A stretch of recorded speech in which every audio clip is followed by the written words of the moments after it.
If you snitch, stand by your snitching. Stand by your snitching.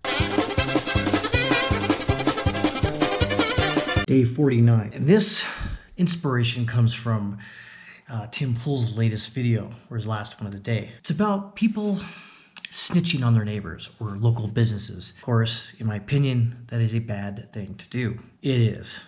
I can give you some historical context. One, in the 1930s, a very terrible human being and government at the time set up something called the Gestapo. Well, what they would do is that they would investigate perceived crimes, investigate the populace, root out people they didn't like, or who were deemed by the government who should be anyways.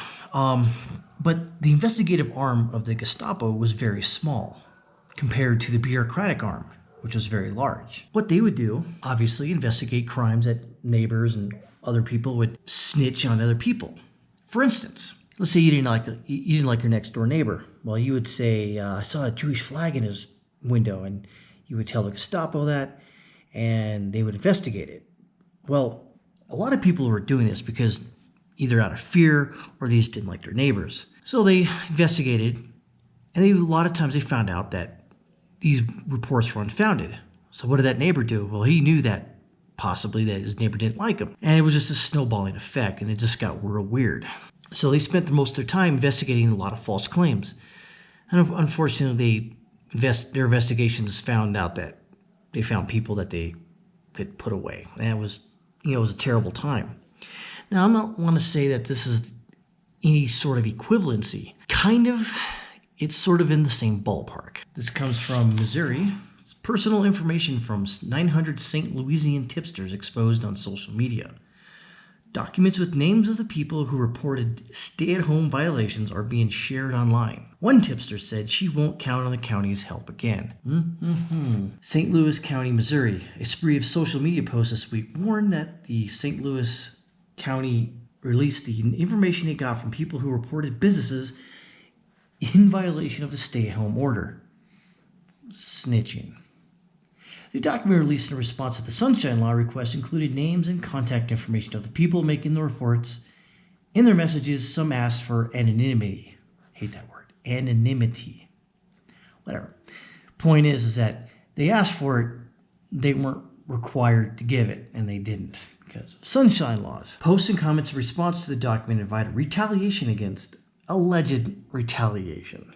They didn't really invite, because you don't have to do anything with this information. You just acknowledge it and go, okay, move on. The people who utilized the county's inbox for tips about non-essential businesses that stayed open during the pandemic.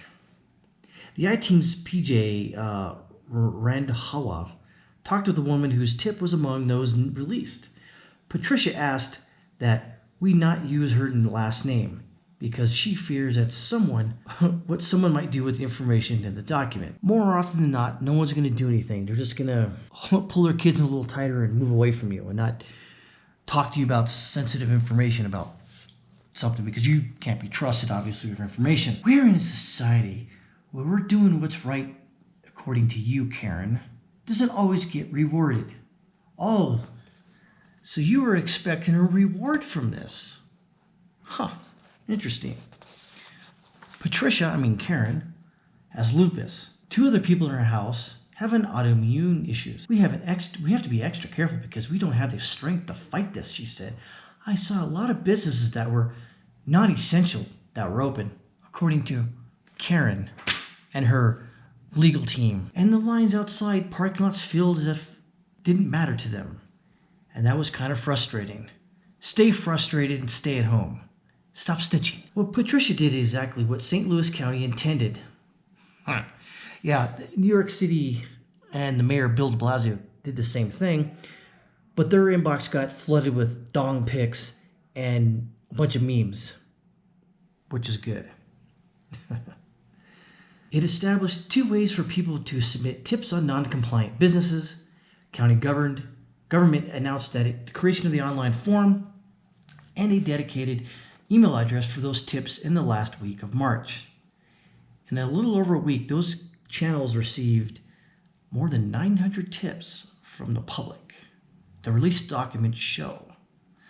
Among the complaints are employees and their family members asking for anonymity. I don't know if I got that right. Because they feared backlash from employees. It's unfortunate. The online forum some of them used warned that the tips they submitted could become public records. See, this is where you don't put your correct information if you really intend to snitch. But if you really want to snitch, be a man and or a woman or other 94 genders out there and put your information in there, because if you're going to do it, you might as well go all the way. No half measures. A disclaimer that form submitters had to acknowledge before sending says, I have been advised that this form and any other communication may be considered an open record pursuant to the Sunshine Law, Chapter 610, RSMO, St. Louis County may be required to release this form as well as other communications as a matter of law upon request of any member of the public, including the media. Let that sink in for a second. Including the media. So who's really at fault here? We'll get to that in a second. Patricia said she never expected to end up on Facebook. Tough. Posted by someone whose motive seemed to be revenge. You snitched, and they had every right to do that because it is a public record. Deal with it. The Facebook post headline said, here you go, the gallery of snitches, busybodies, Karens, and employees who rat out their own neighbors and employers over the pandemic.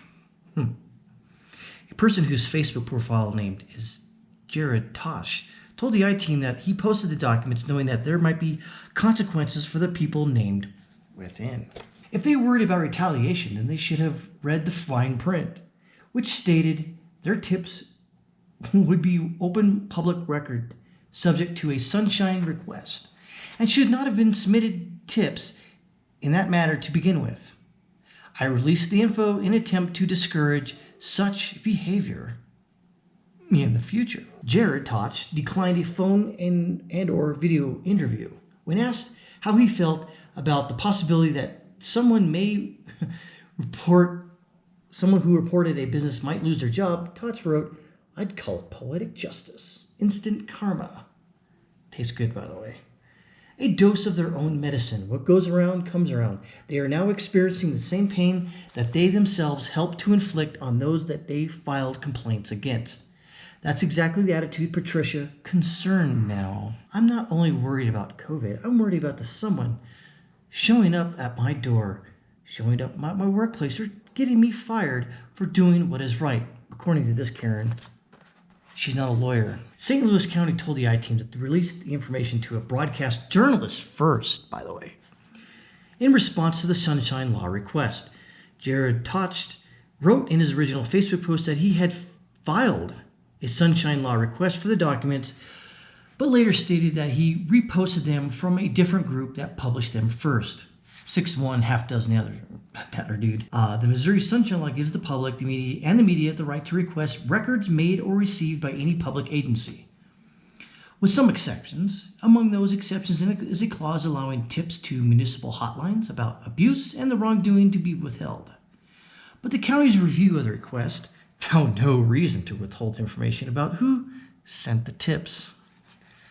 They always say the tip is always the worst part, or beginning of the worst, if you will. St. Louis County Executive Director on Communications, Doug Moore, wrote, in this particular instance, our county counselor's office consulted with the Attorney General's office and releasing the list of those who filed complaints against county businesses. We were told all the information was public and should not be redacted, except HIPAA information. Withholding information goes against what journalists push us to be as transparent as possible. Moore also mentioned that the county is working to be more transparent following the consent order between the current county executive administration and the Attorney General's office regarding allegations of Sunshine Law violations in the previous administration. The tips include claims against 29 of the businesses that were issued violation letters at the beginning of April. Tisk, tisk, tisk.